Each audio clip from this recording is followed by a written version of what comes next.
Hello friends, तारगा GS में आप लोग का स्वागत है। आज हम लेकर आए हैं फिर एक नए वीडियो के साथ। इसमें करंट अफेयर है को देखते हुए आज हम लेकर आए हैं 18वीं लोकसभा चुनाव 2024 जो कि अभी हाल ही में संपन्न हुए हैं। इससे जो एग्ज़ाम में यहाँ से क्वेश्चन आने की संभावना रहता है। तो आज हम देखने वाले 18वीं लोकसभा चुनाव 2024 जो संपन्न हुआ है उससे हम जितने भी सारे क्वेश्चन बन सकते हैं उसको आज हम देखने वाले हैं। तो यह जो सेशन जो होता है परीक्षा की दृष्टि से महत्वपूर्ण होने वाले हैं और वीडियो को लास्ट तक जरूर देखें। अगर जो आप बिहार पुलिस के देने वाले हैं या अदर एग्ज़ाम की तैयारी कर रहे हैं और उसको एग्ज़ाम देने वाले हैं तो यहाँ से आप वीडियो को जरूर देख कर जाएँ और यहाँ से आपको परीक्षा में देखने के लिए क्वेश्चन जरूर अवश्य मिलेगा। तो करना चाहूँगा दोस्तों कि जो लोग वीडियो को पहली बार देख रहे हैं तो वीडियो को शेयर करें और चैनल को सब्सक्राइब करके बेल आइकन प्रेस कर लीजिए ताकि आने वाला हर वीडियो का नोटिफिकेशन सबसे पहले आपके पास पहुंच जाए। तो इसमें दोस्तों आज हम देखने वाले हैं जितने भी क्वेश्चन सारे क्वेश्चन बनते हैं, छोटे से छोटे बड़े से बड़े, हम सभी देखने वाले हैं। तो चलते हैं देरी न करते हुए वीडियो के ऊपर। वीडियो में बने रहें और लास्ट तक जरूर देखें। तो चलते हैं। कर रहा है यह तो पहले शुरू जो पहला क्वेश्चन है दोस्तों कि यह जो 2024 में लोकसभा चुनाव हुआ वह कैवीं लोकसभा चुनाव थी? तो यह 18वीं लोकसभा चुनाव थी। तो यह एक क्वेश्चन हुआ 18वीं लोकसभा। अब इसके बारे में जानते हैं कि भारतीय निर्वाचन आयोग द्वारा 16 मार्च 2024 को घोषणा के बाद यानी कि क्वेश्चन पूछा जाएगा कि चुनाव आयोग जो द्वारा कब घोषणा किया गया था। तो यह इंपॉर्टेंट फैक्टर हो जाता है। 16 मार्च 2024 को घोषणा के बाद 18वीं लोकसभा चुनाव का गठन किया गया। यहाँ से क्वेश्चन आ सकता है दोस्तों कि जब घोषणा हुआ था उस समय भारतीय निर्वाचन आयोग के चुनाव आयुक्त कौन थे? तो उस समय चुनाव आयुक्त राजीव कुमार थे जो कि 25वें मुख्य चुनाव आयुक्त के रूप में 15 मई 2022 को उन्होंने शपथ लिया था मुख्य चुनाव आयुक्त के रूप में। तो यहाँ से क्वेश्चन आने का संभावना है कि चुनाव आयुक्त कौन है? राजीव कुमार है। और कै में है? तो 25 में है। अब आते हैं अगले क्वेश्चन के ऊपर। 2 नंबर जो लिया करा कि 18वें लोकसभा चुनाव को देश भर में कितने चरणों में संपन्न आयोजित किया गया? यहाँ से दोस्तों जो 18वीं लोकसभा चुनाव 2024 जो हुआ था कितने चरणों में हुआ था? वह 7 चरण में किया गया था। शुरू जब दोस्तों यह 19 अप्रैल से शुरू हुआ था और लास्ट चरण कब थे? 1 जून के लास्ट चरण जो 1 जून के था। अब यहाँ से होगा दोस्तों कि जब चुनाव आयुक्त 1 जून का हुआ था यह रिजल्ट कब हुआ यानी परिणाम की घोषणा बोला जाए तो 4 जून 2024 को परिणाम घोषित किया गया। जिनमें से दोस्तों घोषणा के बाद जब नतीजा देखा गया तो उसमें से सबसे अधिक ज़्यादा जो सीटें लाई थी भारतीय जनता पार्टी ने 240 सीटें पर जीत हासिल किया, 240 पर। वहीं भाजपा के नेतृत्व में जो होने वाले गठबंधन था कौन? एनडीए जो होता है दोस्तों भारतीय जनता पार्टी के नेतृत्व में एक गठबंधन बनाया गया था। तो यहाँ पे क्वेश्चन पूछा जा सकता है दोस्तों कि एनडीए का फुल फॉर्म क्या है? तो एनडीए का फुल फॉर्म पूछा जाए तो होगा national democratic alliance. National democratic alliance ने टोटल अगर जो बात किया जाए तो 293 सीटों की जीत दर्ज की, जिनमें दोस्तों के दर्ज की उन्हीं की बात किया जाए उसके विपक्ष के जो यानी कि कांग्रेस के नेतृत्व में कांग्रेस ने अगर पूछा जाए कांग्रेस कितना सीट 99 सीटों पर जीत दर्ज की। और कांग्रेस ने के गठबंधन में जो नेतृत्व के गठबंधन में इंडिया गठबंधन का नेतृत्व किया था। तो इंडिया जो क्वेश्चन पूछा जाए कि इंडिया जो है एक गठबंधन है जो कांग्रेस के नेतृत्व में किया गया था। तो इंडिया का फुल फॉर्म अगर जो पूछ सकते हैं दोस्तों क्वेश्चन में यहाँ से पूछा जा सकता है। तो उसका फुल फॉर्म की बात किया जाए तो इंडिया का फुल फॉर्म होता है इंडियन नेशनल डेवलपमेंट इंक्लूसिव और अलायंस। इंडिया का फुल फॉर्म। इन्होंने तो मिलाकर बात किया जाए तो कुल सीटों 234 यानी कि सीटें जीत दर्ज की, 234 सीटें जीत दर्ज की। वही बात किया जाए कि यहाँ नोट में लिखा है कि अन्य दलों ने कितने सीट दर्ज की? 10 ने अन्य सीटें ने अन्य दलों ने जीत की। उनमें से निर्दलीय की बात किया जाए तो 7 है यानी कि अन्य दलों ने 10 सीट पर जीत दर्ज की और 7 ने निर्दलीय पर जीत दर्ज की है। वही लोकसभा चुनाव 2024 के साथ साथ अगर क्वेश्चन यहाँ पूछा जाता है दोस्तों कि 18वीं लोकसभा चुनाव 2024 हो रहा था, उनमें से कितने अन्य राज्यों पर विधानसभा का चुनाव भी संपन्न हुआ? तो यह 4 राज्यों पर जो दोस्तों विधानसभाओं का चुनाव भी हो रहा था। लोकसभा के चुनाव के साथ साथ 4 राज्यों में विधानसभा के चुनाव हो रहा था। तो वह पूछा जाए कि विधानसभा जो 4 राज्य हैं कौन कौन है, तो होगा दोस्तों उड़ीसा है, दूसरा आंध्र प्रदेश, तीसरा सिक्किम और चौथा अरुणाचल प्रदेश।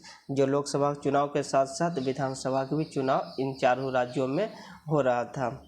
अब चलते हैं दोस्तों, यहाँ पे लिखा गया है कि एक लाइन वाले प्रश्न जो एग्जाम में पूछे जाते हैं।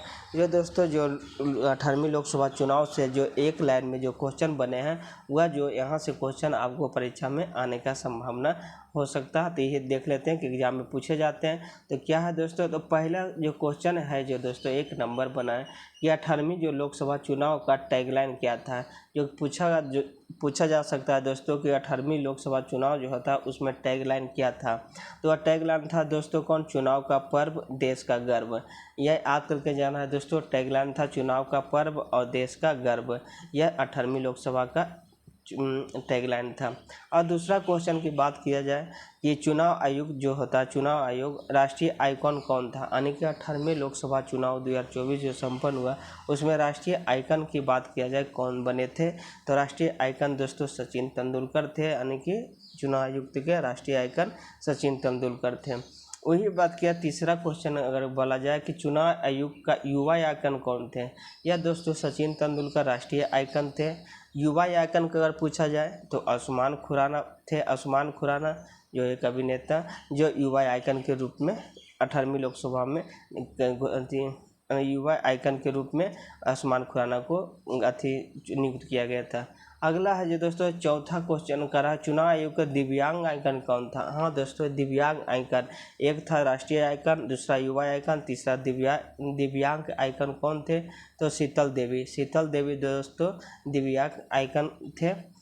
अब चलते हैं अगले क्वेश्चन। अगला क्वेश्चन पूछ रहा 4 नंबर का रहा कि चुनाव जो वर्तमान जो लोकसभा चुनाव हुआ था उसमें कितने सीट थे। यानी कि वर्तमान में पूछा जाए लोकसभा सीटें की संख्या कितना, 545 है। जिनमें से चुनाव कितने सीटों पर हुए थे, तो 543 सीटों पर चुनाव हुए थे दोस्तों। जिनमें से 524 के बात किया जाए राज्यों से चुना गया था और केंद्र शासित प्रदेश से 19 जो दोस्तों सीटें केंद्र शासित प्रदेश से, 524 सीटें राज्यों से चुनाव हुए थे। इनमें दोस्तों जो 543 हुए थे उन 543 चुनाव सीटें पर चुनाव हुए थे, इसमें कितना लाने पर जीत दर्ज किया जाता था? तो 1/2 + 1, यानी कि आधा से 1 सीट ज़्यादा आएगा तो उसके बहुमत दल ने हो जाएगा और वह प्रधानमंत्री के रूप में शपथ ले सकते हैं। अगले है क्वेश्चन दोस्तों कि वर्तमान में भारत के मतदाता जो लिंगानुपात क्या था। यानी कि जो चुनाव आयुक्त हुआ था दोस्तों चुनाव, उसमें मतदाता के लिंगानुपात क्या रहने था, तो 948। यानी कि 1000 महिला पुरुषों पर जब 1000 पुरुष थे मतदाता के लिए तो 948 महिला चुनाव के लिए पहुंच रहे थे।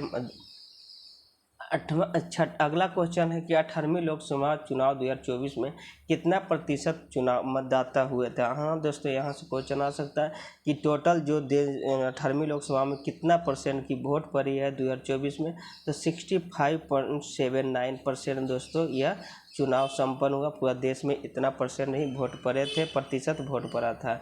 उनमें से अगर ये पूछा जाए दोस्तों कि सर्वाधिक प्रतिशत वाला राज्य कहाँ है, जो सर्वाधिक % में मतदान हुए हैं 2024 में, तो लक्षद्वीप है दोस्तों। लक्षद्वीप में 84% की मतदाता यानी कि मतदान हुआ है, टोटल 84% मतदान हुए हैं। वही बता दिए दोस्तों कि सबसे कम मतदान वाला अगर पूछा जाए कि सबसे न्यूनतम प्रतिशत में कहाँ मतदान हुए हैं, तो यह दोस्तों बिहार में हुआ। बिहार में कितना हुआ, मात्र 56% मतदान हुआ है, 56%, 56%।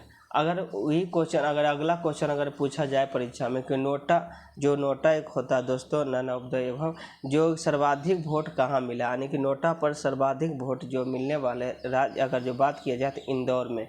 कहाँ दोस्तों, इंदौर में जो है दोस्तों सर्वाधिक वोट नोटा पर दबाए हैं लोग। कितना वोट पर है, तो 2.18 लाख, यानी 2.18 लाख वोट जो दोस्तों नोटा को मिला है। अगला है दोस्तों कि 10वां क्वेश्चन कि 18वीं लोकसभा चुनाव में महिला सांसदों की संख्या कितना रही थी। हाँ दोस्तों कि जो 543 सीटों पर जो इलेक्शन हुई थी उनमें से महिला सांसद कितनी बनी है, तो महिला सांसदों की संख्या 74 है, जिनमें से 74 जो महिला सांसद बनी है 2024 में। अगला है दोस्तों कि अगर कह रहा है कि नरेंद्र मोदी तीसरी बार जो प्रधानमंत्री के रूप में शपथ ग्रहण कब लिए, यानी कि तीसरी बार जो प्रधानमंत्री के रूप में नरेंद्र मोदी कब शपथ लिए, तो 9 जून 2024 को, यानी कि 9 जून 2024 को शपथ ग्रहण हुआ, प्रधानमंत्री तीसरी बार प्रधानमंत्री बने।